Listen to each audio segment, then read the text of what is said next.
Imagine living your life after 50 and feeling energized and excited about your future. Welcome to the Women in the Middle podcast, the podcast for women who are ready to figure out what they want and create the life they deserve. Here's your host and Master Certified Life Coach, Susie Rosenstein. Hey there, today's episode is all about reimagining your life and career after empty nest as a cattle rancher in Montana. Let's go. Welcome back to the podcast Women in the Middle with over 1 million downloads and counting. I'm your host, Susie Rosenstein, your Master Certified Coach and Midlife Clarity Expert, and I am so glad to be here with you again. If you're a regular listener of this podcast, you may remember that I've published several episodes over the years about empty nest and all of the variations on that theme. When empty nest is coming up, when empty nest is filling back up, communicating in your empty nest, planning what's next post empty nest, and so on. It is a notable milestone. One of the fascinating things has to do with how old you are with this age and stage. Depending on how old you were when you started your family, your empty nest could also sync up with lots of other milestones like turning 50, turning 60, changing your career, or retirement. But ask yourself, when you think about empty nest, do you start getting excited about what's possible for you? Like what you could gain?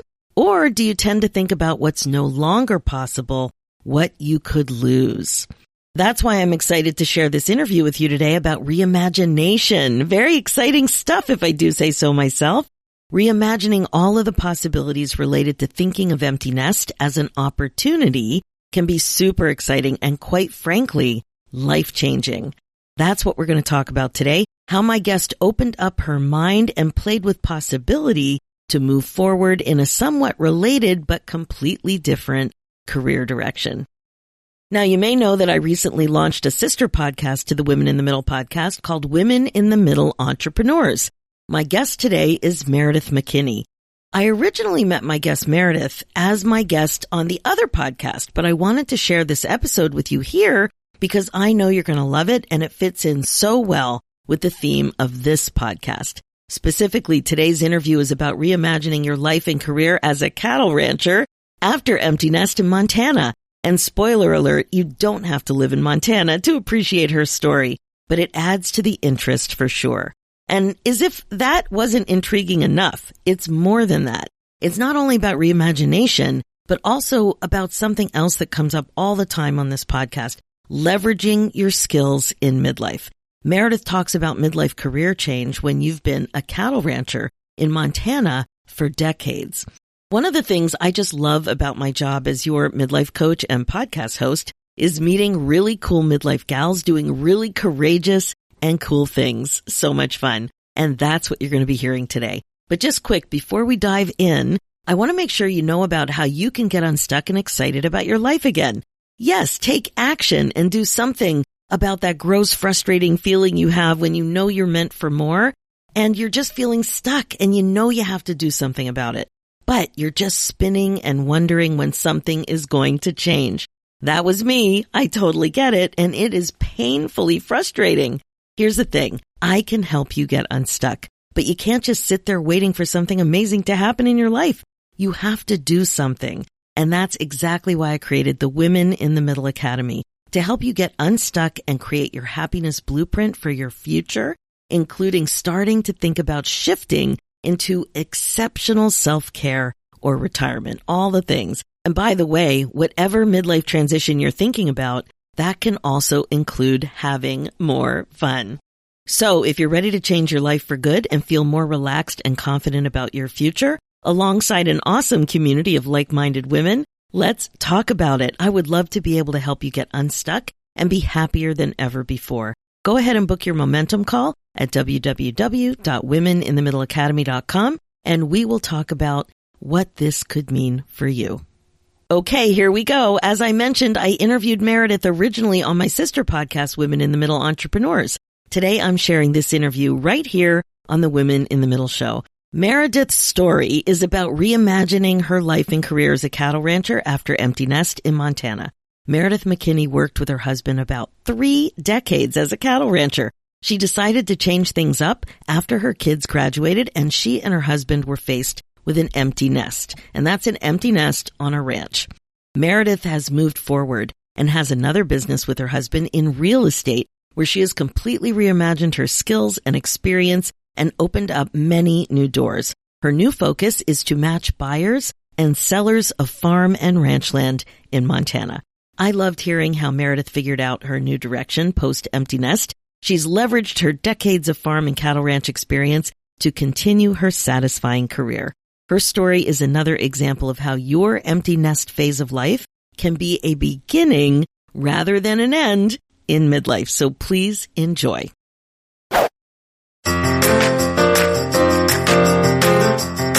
Welcome to Women in the Middle Entrepreneurs, the podcast that gives you an unfiltered behind-the-scenes look at what it's really like being a woman in the middle who's over 50 and following her entrepreneurial dreams. Grab a superhero cape, girlfriend, because you deserve one. I'm your host, Master Certified Life Coach and Midlife Mentor, Susie Rosenstein, and I am excited to inspire you with interviews that feature all of this midlife amazingness. Let's go.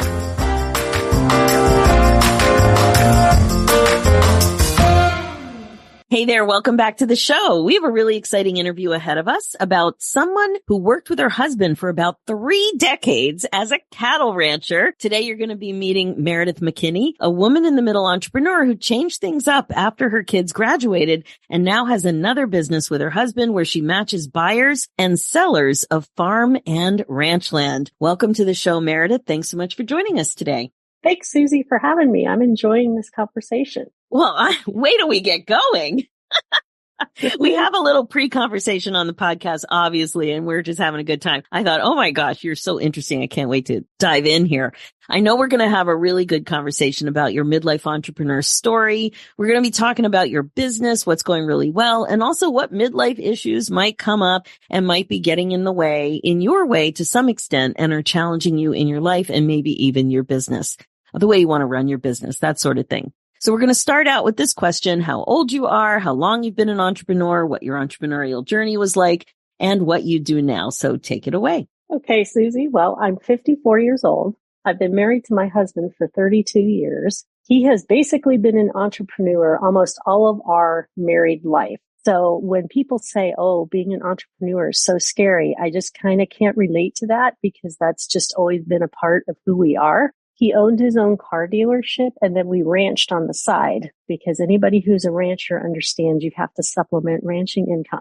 So our whole family was involved in ranching. We did cattle. And so basically they were born on our ranch all the way till the very end. And then we sold beef for farm to table customers. So we did that while we raised our 4 kids. They all started graduating and going off and doing their own thing. And we realized, man, we can't run this place by ourselves. Wow. Plus, you don't get a whole lot of vacations as a rancher. So we decided to sell it off, which was a tearful thing, actually. And then it's like, well, what do we do? You know, we've got all this business experience. What do we want to do? And so it's like, you know, farm and ranch real estate is what we want to do because we'll still get to be around all the people we love and all the things we love, but have a little bit of a different life. And so that's what we started doing 4 years ago. What a change. I mean, first of all, when you said you sold the business, you didn't just sell the business, you sold your home, right? Yeah, we sold all of it. So, and it was right before COVID, you know, and it was an emotional thing. I will not say it was not. My husband cried when he sold the cows. Yeah. But, you know, we're just like, you know, we're ready for a different phase of life. And so the doors just opened for farm and ranch real estate with this company. And we just thought, you know what, this is a really great opportunity. What do we want to do? You know, now that the kids are grown and gone, which I think a lot of people start to ask themselves when the kids are grown and gone. And so that's just kind of how it evolved. And now we're working together more day to day than we were before. You know, before we all had our own responsibilities. So now it's more in the office together, traveling together. And that's, we had a little bit of a challenge at the beginning, but we've kind of figured it out and we get along and we like each other. Thank God. Like I can see how that would be weird to figure out. A lot of people I'm talking to, there's a total adjustment when one person, especially when one person retires and the other person is gearing up. So that happens a lot. And I had one interview recently where the woman had a business and then her husband needed something. So she started another business that they could do together. And so that was interesting. So I don't know. I didn't know what I expected from reading your application, but here you sit wearing pearls. I didn't quite expect that. So it's a real reminder that your new business is completely different than the other business. It is. It is. And ranchers can dress up when the need arises. And ranching's a little different than it was even 30 years ago, with ATVs and UTVs. It's not all horseback. And there's so many computers to help with genetics and all of that kind of stuff. And so it's great because we can relate to all of our clients on every level, because it's like, what, we've been here, we've done this. And it's just really fascinating to talk to these older ranchers because they're selling off generational ranches because they're either too old or their family doesn't want to ranch anymore. And just sitting and listening to their stories is just absolutely fascinating, and realizing that they trust you to do the best job for them, so that they can do what they want to do is a very humbling thing. And it's also a very great responsibility, that we don't take lightly, because they're entrusting us with the greatest asset they have that had a lot of blood, sweat, and tears put into it. And so, you end up being friends with a lot of them, and it's really neat. I love this part of your story, and I was very touched when you hinted at it in your application, because a lot of what I do too is listen to people's stories, and I'm fascinated by the stories. But really, who better than you and your husband to be doing this job? It's as emotional for them as it was for you, and especially if there's that legacy piece to it and it's a generational ranch. Can you set the stage a little bit? Because I would imagine that a lot of the listeners are kind of like me, where I didn't really know what you were talking about. So you live in rural Montana, and what kind of ranching are we talking about? Cattle ranching. Montana, there are more cows than people. Oh, so that's where we're going there. There's a lot of wheat farms, barley farms, beet farms. So you have crop farms too. So it's both of those. So it's either one or the other that we're dealing with. And it is very emotional, and we can relate to that because we've been there too. And so there's a lot of psychology that goes into dealing with all that emotion with various family members, because they're not always on the same page. And then working through all that when somebody's actually going to buy it, that this is really going to happen. And, you have to sift through a lot of different things there. It's a fascinating thing. And like I said, we just love having clients that trust us to do that, because it is a huge undertaking. Yeah. And some of these farms are 100 acres and some are 8,000 acres. I mean, it goes the gamut. So it's pretty huge. Wow. And who are your clients that are looking for ranches and farms? Are they young families? Like, who has this dream? There are some young families. I mean, it's more difficult financially for young families, but there are programs out there to help beginning farmers. Sometimes it's another neighbor that wants to buy it because it's like they just want to expand it because they don't want somebody they don't know buying it. Sometimes it's out of state people that just want the lifestyle because COVID really helped people kind of think through what they wanted in life. Yeah. And it really did shift the geographic dynamics in some of these states, especially in Montana. And of course, you've got the show Yellowstone going. So everybody wanted to move to Montana there for a while. Really? Oh, yeah. And then you've got some investors that will buy the land, and then they might let the owner stay and keep farming it, or they'll lease it out to a neighbor to farm. That's fascinating. And where do people go after they make a sale like this? It's such a massive lifestyle change. What typically happens? And do you help them too relocate? We don't help them relocate. Well, if they want to buy land, yes. But typically a lot of it's health related. So they need to be closer to bigger medical facilities. So they might move to Billings or something like that. Or maybe they're moving in with family. That's typically what it is. Wow. Okay. Now this question might seem very naive, But I have one friend who has property, and I always think, what would you do with all that land if you're not actually farming it? Like, it's so beautiful to live rurally. And I always think, are those solar power farms, are they happening where you are? I always see them driving into the cottage. Well, the windmill farms. Oh, the windmill farms. The windmill farms are becoming popular. So you see those scattered here and there. Those are probably the most common. There has been some crypto mining, believe it or not, going on. I don't even know what that is. Montana. Well, I had to learn a little bit about it too, but it's just mining into the earth. So you have that, and then there is some oil exploration that goes on. But most people, it's grazing land for cattle, it's crop ground, hunting is a big thing, recreational uses as well.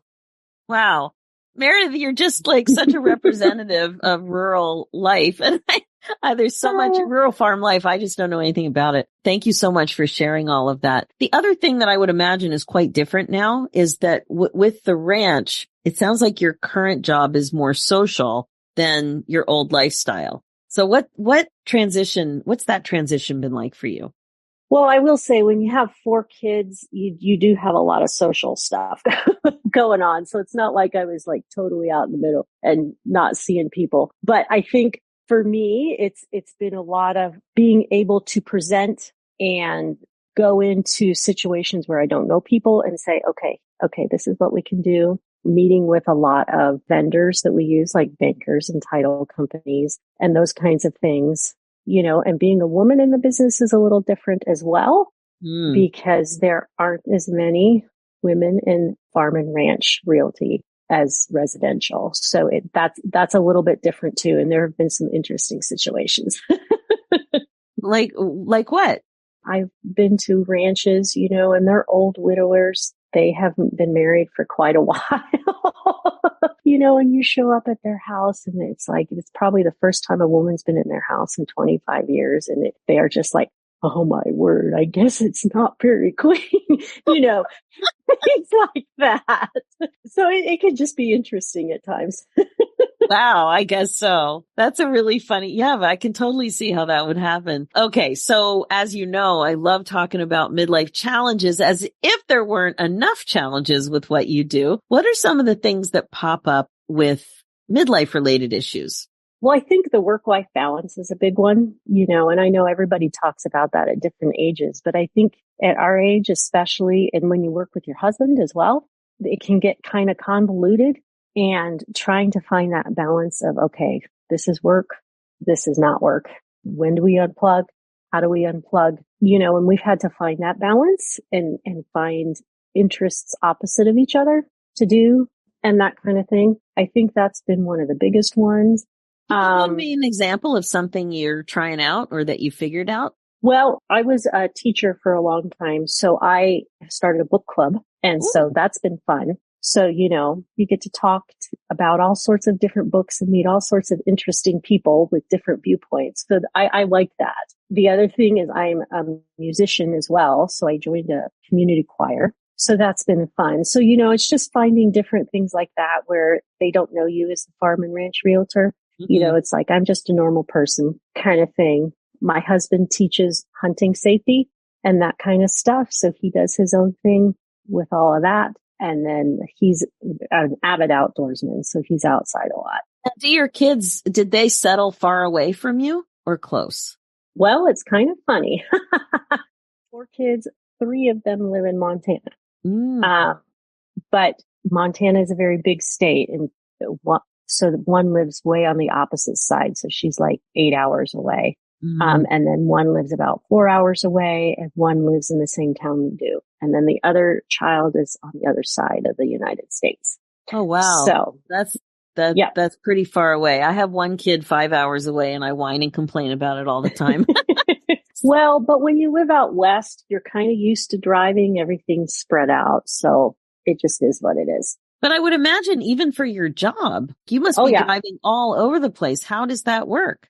It does. We service eastern Montana, so we don't go to the western side of the state, but we try to stay within 2 to 3 hours. of everything. But yeah, we're in the car, so we listen to a lot of podcasts and do a lot of talking on the phone and Yeah. everything else. So. Well, I call podcasts a party in your purse because it's like there's so much entertainment there. Any topic you want, you can typically find. It's so good. It's okay, true. so you're figuring out the balance and unplug, because I would imagine you could work all the time if you wanted to.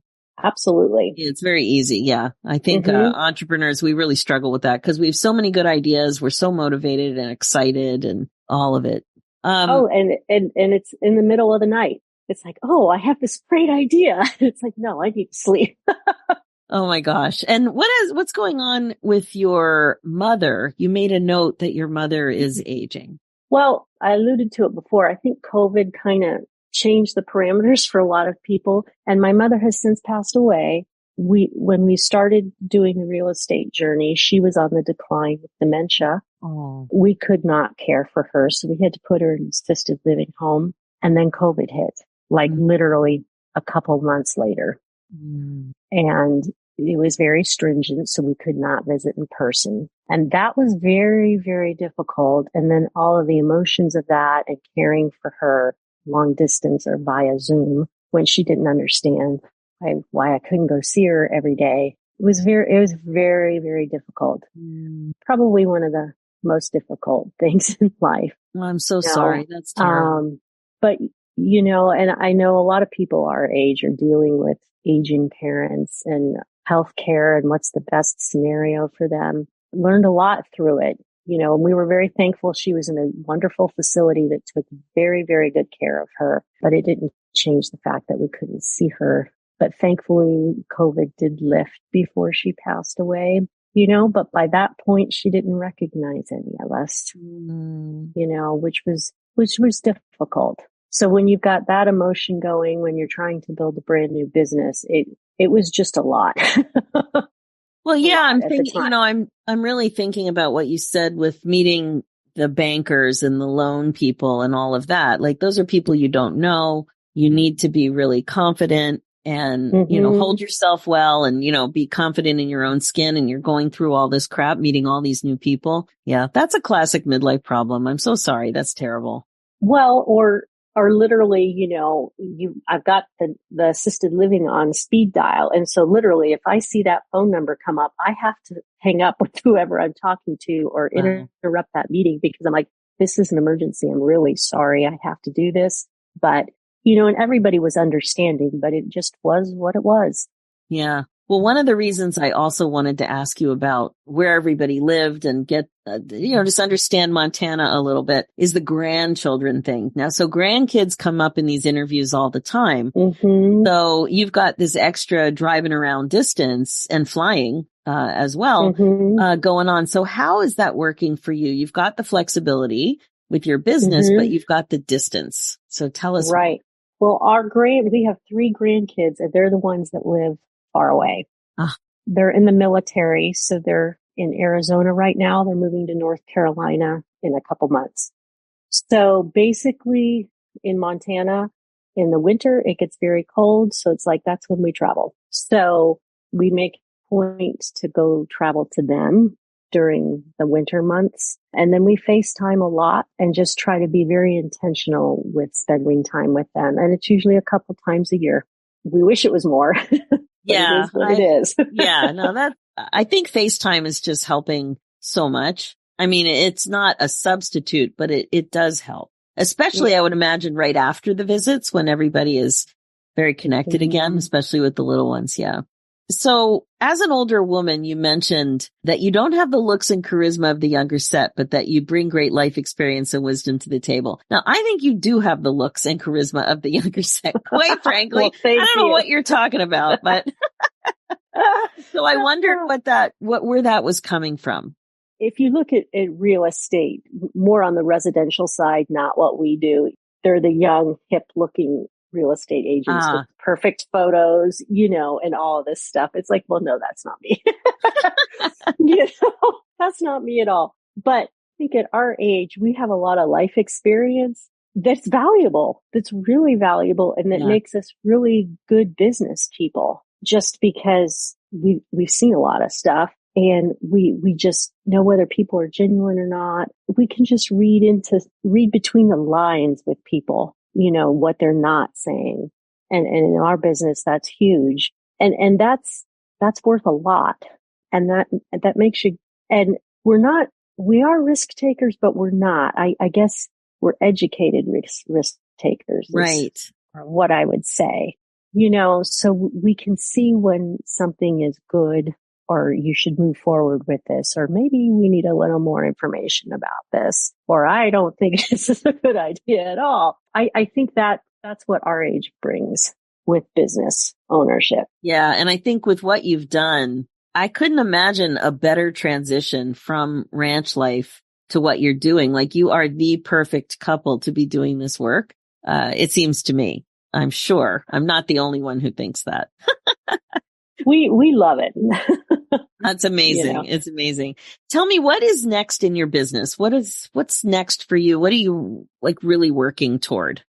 Like typical business people, there's 3-year plan, the 5-year, the 10-year, whatever. So we like, okay, this is where we want to be for retirement. But in the meantime, what does this look like? And a lot of times those can be financial goals. But I think as we get older, we realize that relationships and spending time with family are way more important. So for us, some of it's been taking big family vacations together every couple of years, which is difficult when everybody's married and spread out. Yep. But to us, that's important. And also part of the conversation we're having is, do one of our children want to take over this business eventually? And what is that going to look like? We haven't sorted through all that yet, but it is a conversation that we're having. Is there some interest? With one, possibly. Yes. Oh, that's great. Mm-hmm. So we'll see where it goes. Yeah. And I'm just curious, what kind of a place do you live in? Do you still have land? We do, but not as much as we used to, but we do. Mm-hmm. I would think it would be hard to, as young as you are, I know we're talking about being over 50, but as young as you are to have transitioned like this, I think it would be hard not to have a vista with what you've come from. Well, I tell you, we can't live in a neighborhood. I wouldn't imagine you could. It doesn't happen. So we have a beautiful vista from where we're at, and we like it. And it's a manageable piece of property so that, when we're traveling for work, we don't have to worry about things. Do you have animals? No. Not even a cat? No, our neighbor has a bunch of cats, but we have deer in the yard. We have pheasants in the yard. So we have a lot of wildlife that we enjoy, but because we're on the road so much, yes, we don't want to have to worry about caring for animals at this point. Oh my gosh, it's such a big worry. It's my biggest worry. I've got the big 130-pound, which is nothing compared to your cattle, but 130-pound Newfoundland. And then I have a parrot, a little chatty parrot. Oh. And the two of them, when I go away, they're my biggest concern because the Newf cares more about my husband. The parrot cares more about me. But anyway, it is a big concern because once the kids are grown, they'll help when they can, but they're not always available. That's for sure. Right. I love also that you mentioned the big family trips. I've certainly seen more people do that, more grandparents hosting a big trip. It's so hard to get everybody together. Mm-hmm. It is a big expense. It does need to be a priority that takes planning, or that'll never happen either. But yeah, it's such a beautiful way to make memories and gives opportunities for the cousins to get to know everybody too. And exactly. Yeah. It's so good. For new spouses to hang out. And so it's been good. We're trying to plan one for next summer. Our fingers are crossed that it's going to happen. Oh, I wish you luck with that. Where are you going to go? We're trying to go to Alaska. Fantastic. On a cruise? Yes. Nice. That's so great. Yes. I want to do that too. That's really, really great. Yes. When you get to our age, you realize what your bucket list is. Mm-hmm. And we just started talking about, we need to start checking the bucket list off. And that was one of the things. So we talked about it last Christmas and said, hey, everybody on board for this. Now we have to see if jobs cooperate. Yeah, it's so annoying with the jobs. Yes. Somebody's got to work. Somebody has to work. Now, the one other thing I wanted to ask you about with your lifestyle and all this driving, I know that you want to keep yourself healthy, but how are you dealing with that in any kind of a routine or goal or anything like that with your demanding travel schedule? Well, actually, it's funny you asked that because I have joined the gym. I joined the gym in March and I've been going at least 4 days a week because I found that helps my psyche. Plus, it's a great way to meet people. And I have had some health issues. Some extended family members have too. And we just realized how important that is. And that, eating healthy, which is a little bit hard sometimes when you're on the road in very rural places because you can't pick where you're going to eat. So it's just, okay, I'm going to go to the gym and take classes and work out. Do you have a special cooler or a routine about what you're taking with you on all of this driving around? Well, we always have a stash because we're so rural and you never know what's going to happen. So we always have a ton of water bottles. We always have snack bars or protein bars of some kind. We always have that on hand. Yeah, that's good. Yeah, but you're right. Like we take for granted that I can walk 2 blocks and get to a plaza. And even when I get out of the city, I'm not going as far as you're going to find a convenience store. Right. Much easier to happen on it. Yeah. No, you're very interesting, Meredith. I have to say, I'm really trying to understand what it's like for you. And it's so interesting. And I love that you're working with your husband too. That's fascinating. Well, to put in perspective how rural we are, the town we live in is about 6,000. The closest Walmart, which I guess you would consider civilization, is an hour and a half away. So you can't just zip over and pick something up. No. Now, what about with mail order though? Where do you go to get your mail? Well, Amazon delivers. Oh, Amazon right to the door? Delivers. FedEx delivers. To the door? I assumed that would not be. No, they do. Oh, that's amazing. It might take a little longer. It's not like it's next day delivery, but so. Fascinating. All right, Meredith. How can people get a hold of you? My husband and I work for Whitetail Properties Real Estate. So it's whitetailproperties.com and then just /Meredith McKinney.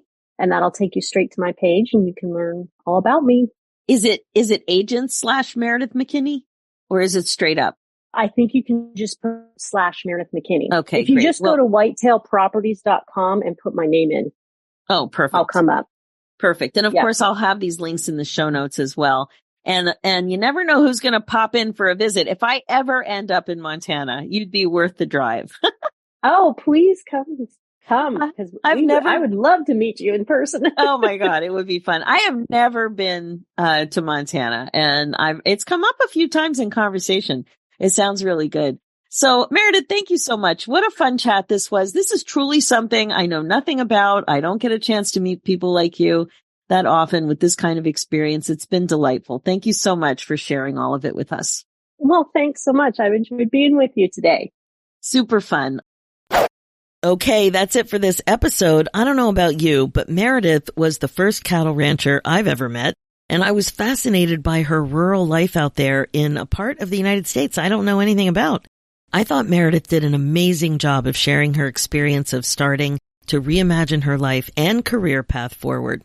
She understood her unique skill set and how she and her husband could shift in to ranch-related real estate. I love how she applied her skills to new possibilities. I've coached many clients who really didn't appreciate how transferable their skills were. Is that you? Meredith's story really puts a spotlight on how you can start to think through what other possibilities there are and may make a lot of sense for you. If you need help with making a midlife transition, tweak, adjustment, or change yourself and want to understand how mindfulness can help you get out of your own way so that you're happier overall, I'm your gal. It is way more fun to do this together. Now, as you know, this podcast is all about how to love your life again after 50. It's really all about coaching you to be more intentional and to incorporate mindfulness into your life as a regular practice. This is how you put yourself on your agenda. My focus as your midlife coach is to help you get unstuck, clear, and focused on your current values and priorities so you don't have regrets. I can help you create the confidence, courage, and meaning that you're looking for. So if you're ready to take a baby step, you're invited to book your momentum call at www.womeninthemiddleacademy.com and we'll chat. One more thing, you're also invited to purchase my new masterclass, Get Unstuck Midlife Clarity Fast and Easy. where you can get clear about your next chapter priorities without spin, confusion, and overwhelm in less than an hour. Head over to www.midliferoadmap.com. And finally, for show notes and links, head over to www.susierosenstein.com and click the podcast tab and look for episode 372. You'll also see links there for the new show, Women in the Middle Entrepreneurs. Thanks so much for listening. It's time for you to put yourself first, one thought at a time. I'm Susie Rosenstein, and I'll talk to you next week.